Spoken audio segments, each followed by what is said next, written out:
और हमने क्या कवर कर लिया था, बाकी सब कुछ हो गया था, ठीक हो गया, बेहतरीन हो गया। आइए शुरू करते हैं। Unsound mind. कौन सा माइंड? Unsound mind. सिंपल सा टॉपिक है। अनसाउंड इज कि आप रैशनल डिसीजन मेकिंग नहीं कर पा रहे, आप कॉन्ट्रैक्ट की टर्म्स को समझ नहीं पा रहे, आपका दिमाग नहीं चल रहा जिस टाइम पे कॉन्ट्रैक्ट बन रहा है। You are not able to understand the terms of contract and you are not able to pass a rational judgement जो कि आपके इंटरेस्ट को मुतासर कर रही है। आप ना तो ठीक से कॉन्ट्रैक्ट की टर्म्स को समझ पा रहे हैं, आपका दिमाग ही नहीं चल रहा, आप माउफ हुए हैं, अनसाउंड हुए हैं, ना समझ पा रहे हैं, ना कोई फैसला कर पा रहे हैं, ना समझ पा रहे हैं और ना कोई फैसला कर पा रहे हैं। तो ये तीन तरह के अनसाउंड माइंडनेस होती है। पहली स्पेसिफिक पर्सन, दूसरा ल्यूनेटिक और तीसरा डिलीरियस फ्रॉम फीवर। पहला स्पेसिफिक पर्सन, दूसरा ल्यूनेटिक और तीसरा डिलीरियस फ्रॉम फीवर। अब इन तीनों में क्या क्या पॉइंट्स हैं, इसको स्टडी करते हैं। पहला वर्ड क्या लिखा हुआ है? Specific person. सर जी स्पेसिफिक पर्सन वो है, दूसरा नाम क्या है? इडियट। स्पेसिफिक पर्सन इडियट वो है जो हमेशा, क्या मतलब, 100% पागल है, हमेशा 100% क्या है? अनसाउंड। ये 24 घंटे के 24 घंटे अनसाउंड रहता है और कभी भी साउंड माइंड में कन्वर्ट नहीं होता। ये 100% अनसाउंड है, 24 के 24 घंटे ये क्या रहेगा? हमेशा अनसाउंड। तो 24 आवर्स ये ऑलवेज क्या होगा? अनसाउंड। 24 आवर्स ये अनसाउंड रहेगा। इसके साथ अगर आप कोई एग्रीमेंट करें तो वो एग्रीमेंट होगा वॉइड एब इनिशियो। पर इतनी बात समझ लें कि स्पेसिफिक पर्सन या इडियट के साथ अगर आप कोई एग्रीमेंट कर लेते हैं तो वो एग्रीमेंट 100% क्या है? वॉइड एब इनिशियो। क्योंकि ये बंदा जब भी कोई एग्रीमेंट करेगा कभी भी उसको अंडरस्टैंड नहीं कर पाएगा। ये स्पेसिफिक पर्सन या इडियट। तो अगर आपको सवाल में आए क्या पूछ ले कि एक बंदा इडियट है और वो कॉन्ट्रैक्ट में एंटर होना चाह रहा है तो क्या वो वैलिड कॉन्ट्रैक्ट बना सकता है? आप कहेंगे कॉन्ट्रैक्ट तो दूर की बात है, उसका एग्रीमेंट ही क्या है? वॉइड एग्रीमेंट, वॉइड एब इनिशियो। उसका किया हुआ एग्रीमेंट ही क्या है? वॉइड एब इनिशियो। ठीक हो गया सर, ये बात हमें समझ आती है। दूसरा दूसरा है ल्यूनेटिक। दूसरा है ल्यूनेटिक।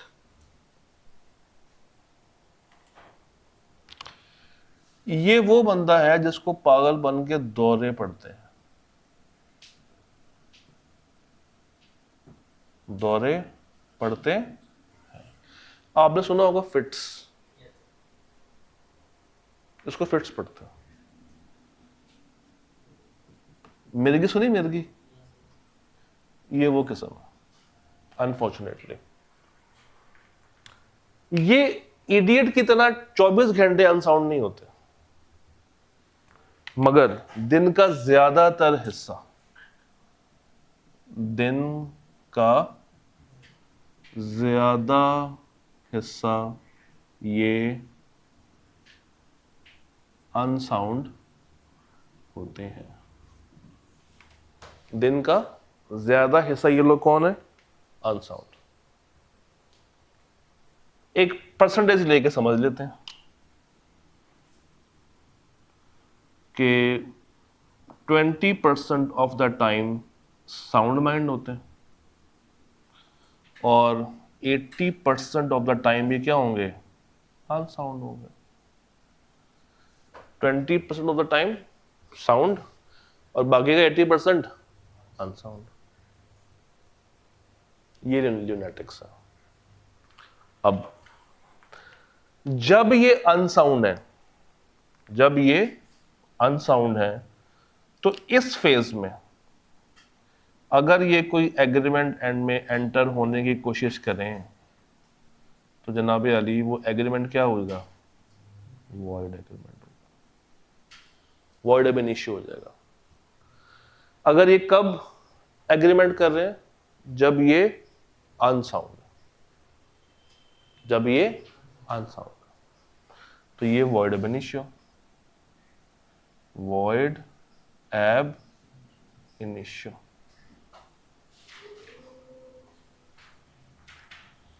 ठीक है, तो इसका मतलब है कि जब ये 20% पे आएंगे, ये वो टाइम है जहां पे ये नॉर्मल इंसान की तरह बिहेव कर रहे हैं। तो अगर ये इस टाइम पे कोई एग्रीमेंट करें, अगर ये इस टाइम पे क्या करें, कोई एग्रीमेंट करें, तो ये वैलिड एग्रीमेंट कहलाएगा।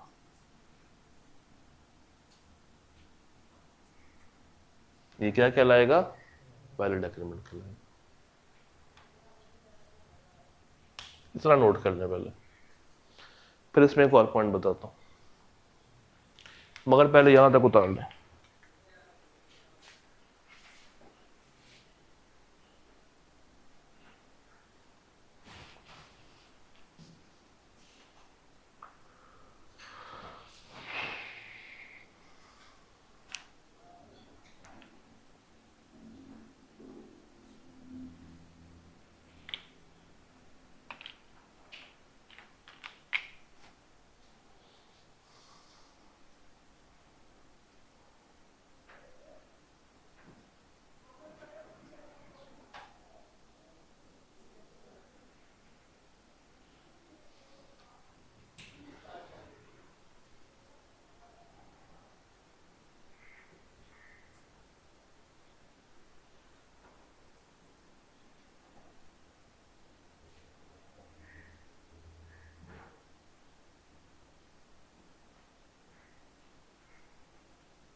हो गया नोट?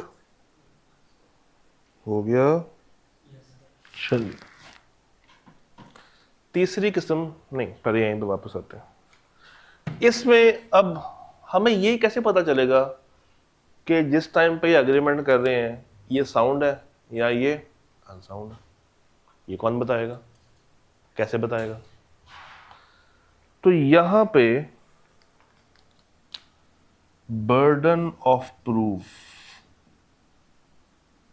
बर्डन ऑफ प्रूफ आएगा फैमिली मेंबर्स पे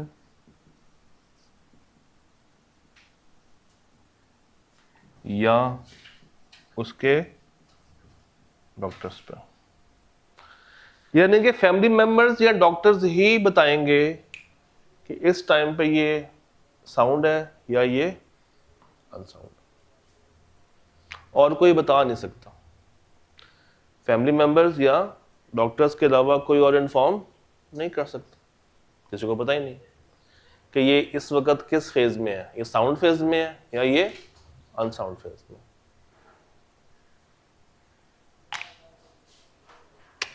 तीसरी बात, डिलीरियस फ्रॉम फीवर या ड्रंकन।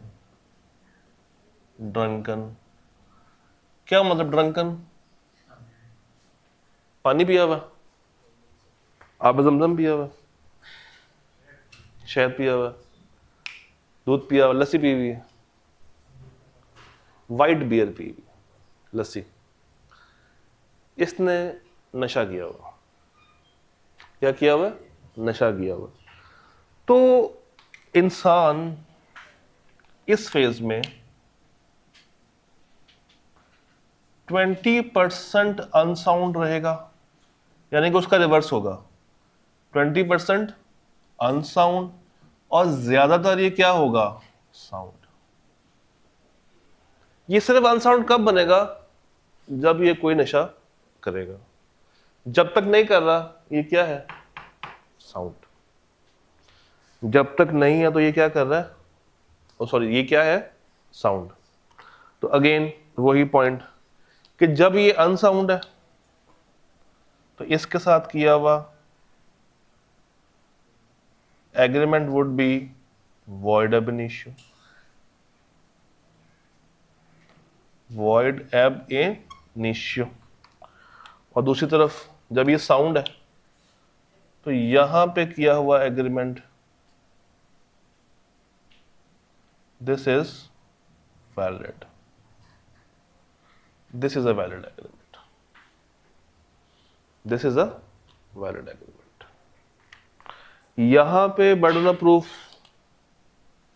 किसके पास आएगा, अभी बात करते हैं। पहले यहां तक उतार लें अपने पास, यहां तक नोट कर लें पहले अपने पास।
हाँ जी, हो गया।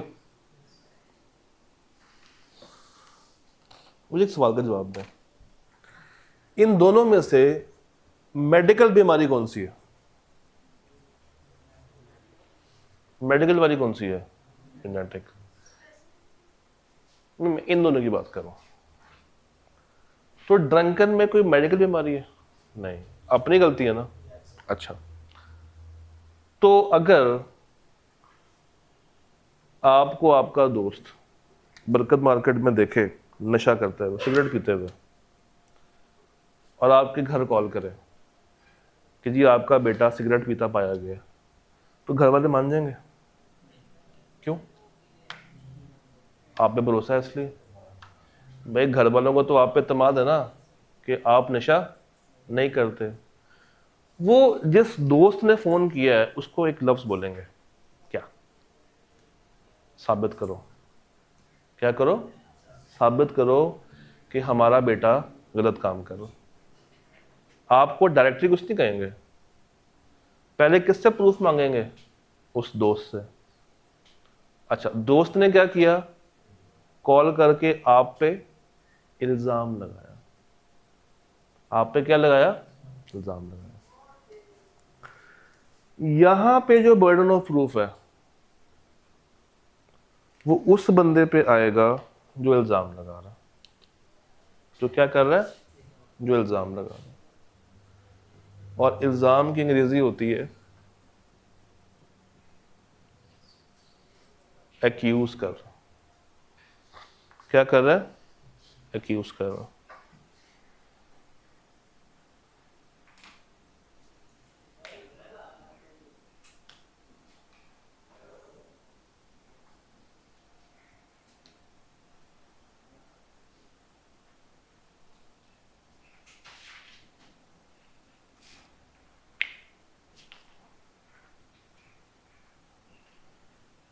जो क्या कर रहा है? इल्जाम लगा रहा है, एक्यूज कर रहा है। अब जरा सामने देखिएगा, ये पहला पॉइंट पढ़ के बताएं, ये ल्यूनाटिक के बारे में है या ड्रंकन के बारे में?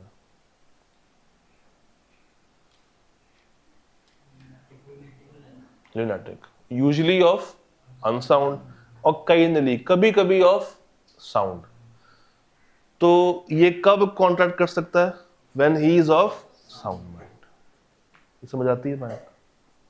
ये दो बातों के लिए मैंने पूरी कहानी बनाई है वहां पर। अब नीचे वाला पॉइंट पढ़े।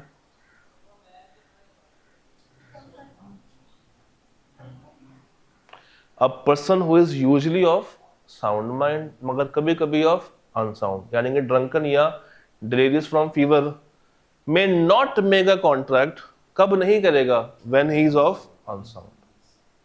वही बात है, ऐसे ही है।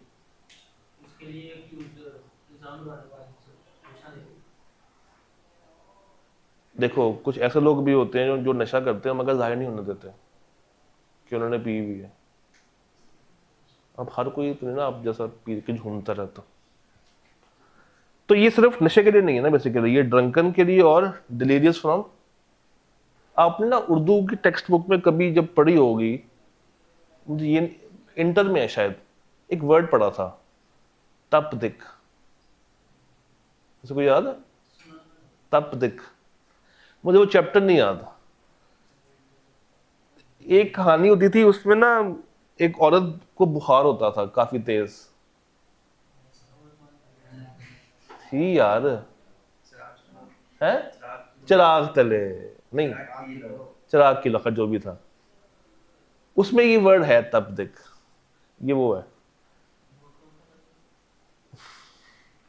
डिजीज फ्रॉम फीवर, यानी कि इतना तेज बुखार कि बंदा उसका फैसला नहीं कर पा रहा। कभी बुखार होता है, कभी नहीं होता, कभी उतरता है, कभी चढ़ जाता। ये है मगर उससे हल्की है, ये ज्यादा एक्सट्रीम है ल्यूनाटिक। अच्छा जी, चैप्टर 3 सदकल्लाहुल अजीम। इसके सवालों पे आते हैं।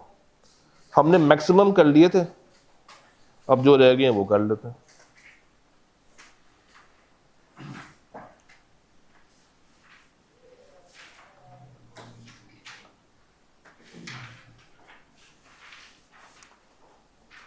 पहला सवाल ही पढ़ लें, चलो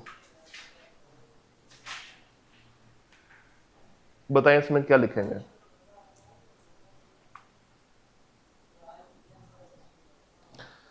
Under the provision of the Contract Act, every person is competent to contract जो एज ऑफ मेजॉरिटी रखता हो और साउंड माइंड हो।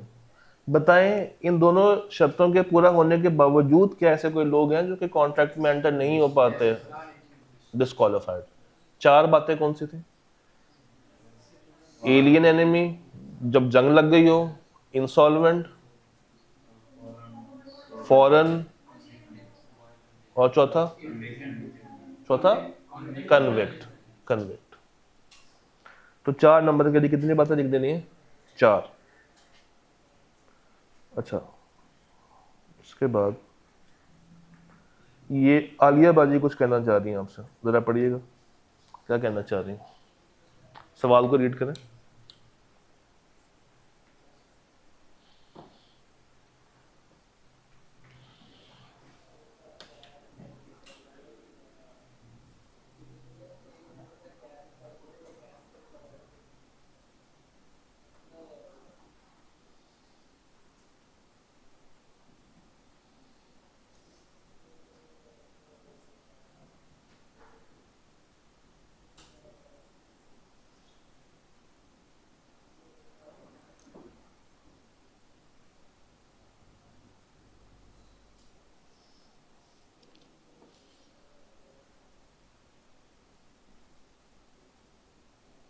On 4 March, Alia agreed to sell her jewelry to Salma at a discounted price. However, जब अगले दिन Salma delivery लेने के लिए आई तो आलिया का भाई जो कि उसका कस्टोडियन था, उसने मना कर दिया कि वो डिलीवरी नहीं करेगा। रीज़न क्या दी कि आलिया को कहाँ जमा करा दिया गया है? Mental hospital, and therefore her earlier agreements to sell the jewel was not valid. बताएं क्या आलिया का भाई जस्टिफाई है या नहीं है? सवाल ने ये क्लियर नहीं किया कि इन तीनों में से कौन सी कंडीशन है।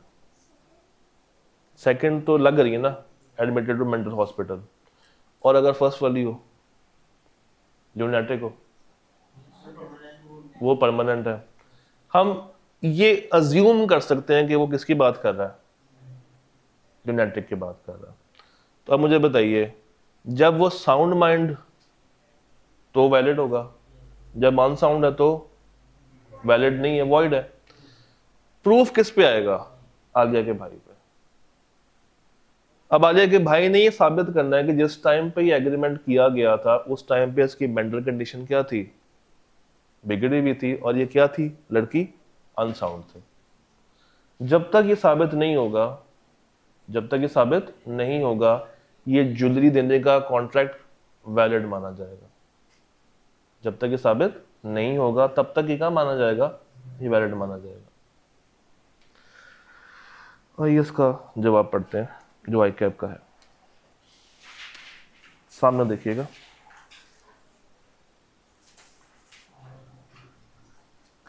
आलिया का भाई जस्टिफाइबल है इन रिफ्यूजिंग द डिलीवरी।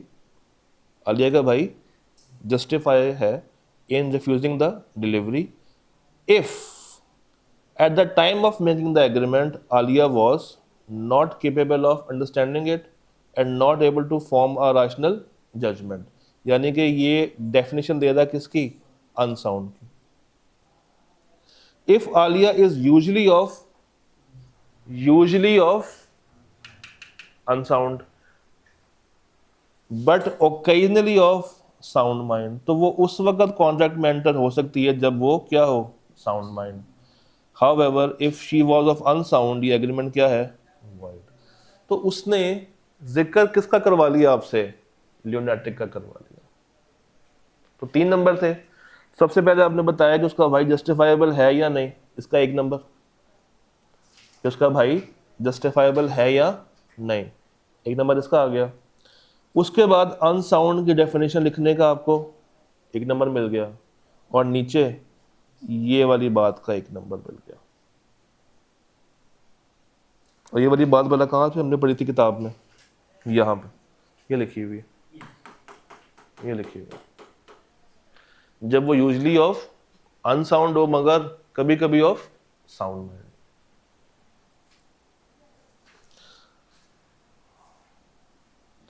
अच्छा जी, नेक्स्ट देखते हैं। रहीम खान, ये सवाल पढ़ के मुझे बताएं आप इसका आंसर कैसे करेंगे, इसमें कौन से पॉइंट्स आएंगे, ज़रा सोचें। अगले सवाल को खुद ट्राई करें, मैं आपको 7 मिनट दे रहा हूँ। You have 7 minutes, please try. जो भी जहन में आता है आपने वो बात लिखनी है, कागज़ पे लिखनी है, फिर हम इसको डिस्कस करते हैं।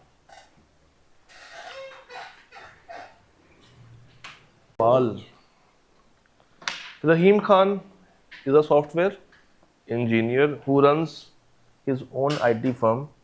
He engages many freelancers जब उसको काम की ज़रूरत पड़ती। अच्छा, while teaching at the institute, Rahim met a course participant Usama with a specialized graphic designing skills. उसने उसके साथ कोलैबोरेट किया और एक प्रपोजल भेजी वेबसाइट की, किसको? अपनी क्लाइंट फरा को। फरा को अच्छी लगी और उसने ऑफ़र किया कि तुम दोनों मेरे लिए बुटीक की वेबसाइट डिज़ाइन करो। कितने पैसे दूंगी? 5 लाख। रहीम एंड उसामा, अब कहानी शुरू हो रही है। ने झूठ बोला था फरा से कि उसामा 18 साल का, तो ये 18 साल का नहीं है, इवन दो उसकी 18वीं सालगिरह अभी कुछ महीने बाद आनी है। बताइए क्या फरा रहीम और उसामा दोनों के अगेंस्ट कॉन्ट्रैक्ट को इन्फोर्स कर सकती है? नहीं, सिर्फ और सिर्फ किसके अगेंस्ट कर सकती है? रहीम के अगेंस्ट कर सकती है। मैं आपको कुछ पढ़ाना चाहता हूँ।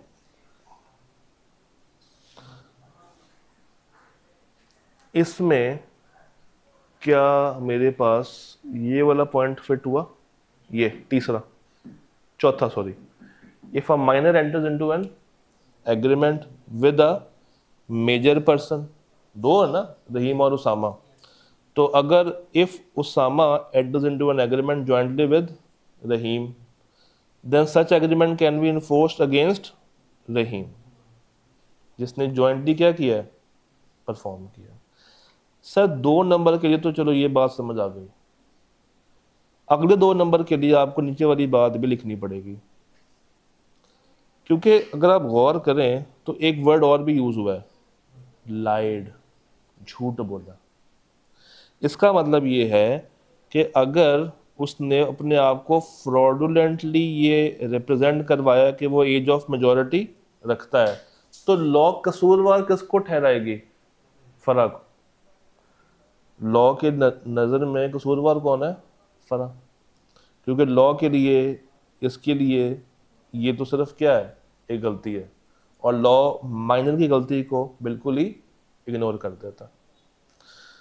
देख क्या लास्ट वाले में ये पढ़ते हैं, Usama was not competent to contract, क्यों? एज ऑफ मेजॉरिटी नहीं है, देयरफॉर उसके साथ किया हुआ एग्रीमेंट क्या है? वॉइड अब इनिशियो। इसका मतलब है कि यहाँ से ये वाला पॉइंट पूरा हो गया कि उसके साथ एग्रीमेंट किया हुआ क्या है? वॉइड एब इनिशियो। अच्छा ठीक है, as Osama was not competent to contract, he would not be liable towards Farah irrespective of the fact कि उसने अपने आप को fraudulently क्या किया है? induce किया है फरा को कि to enter into contract with him, therefore Farah cannot demand performance from Osama। however since joint है तो फरा किसके साथ क्लेम कर सकती है? रहीम के साथ। Furthermore, if it was intention of parties that contract should be performed by promisers who submitted proposal, such promise must be performed by रहीम। तो अब परफॉर्म एक्चुअली में कौन कर रहा है? रहीम। रहीम में employ another competent graphic designer. अब रहीम उसामा को निकाल के किसी और को अपने साथ ज्वाइन करवा सकता है। तो अगर आप ऊपर वाली बात लिख दें और ये वाली बात लिख दें और सिर्फ ये लिख दें कि चूंकि रहीम के साथ अब उसामा बेचारा क्या हो गया है? माइनर डिक्लेयर हो गया है, तो अब रहीम को अगर लगता है तो वो किसी और को अपने साथ एम्प्लॉय कर सकता है और फिर ये मिलके काम कर सकता है। आगे जाके हम एक कॉन्सेप्ट पढ़ेंगे एजेंट का। आगे जब जाएंगे, जब थोड़े से बड़े हो जाएंगे, तो हम क्या पढ़ेंगे? कॉन्सेप्ट एजेंट का। वहां पे एक पॉइंट ये लिखा हुआ है कि माइनर एज एन एजेंट काम कर सकता है, माइनर एज एन एजेंट काम कर सकता है। तो ये पॉसिबिलिटी है कि रहीम जो है वो क्या करे?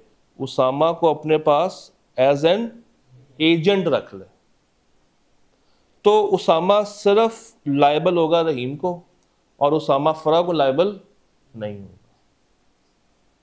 तो अपने जवाब के अंदर ये वाला पॉइंट ऐड कर लें, मैं बोलता हूं, इसकी अंग्रेजी लिख लें। कौन 18+ है? नहीं ना, यही तो सारा सवाल था, आपने सवाल ही नहीं पढ़ा। दोबारा देखें,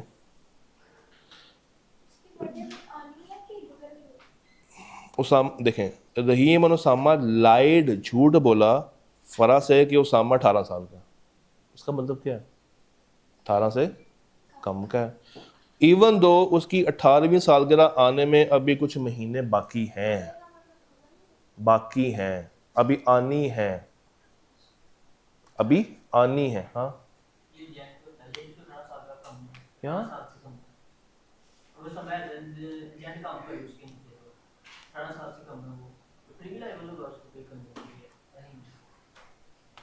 उसको तो होगा अगर कोई नुकसान हो जाए तो। ये पॉइंट लिख ले, मैं बोलता हूं। Rahim can appoint Usama as his agent. Rahim can appoint Osama as his agent. However, अब वो आप वाला पॉइंट आ रहा, Rahim can appoint Usama as his agent. However, Usama will not be responsible to या liable to Farah. Rahim can appoint Usama as his agent. However, he will not be liable to Farah,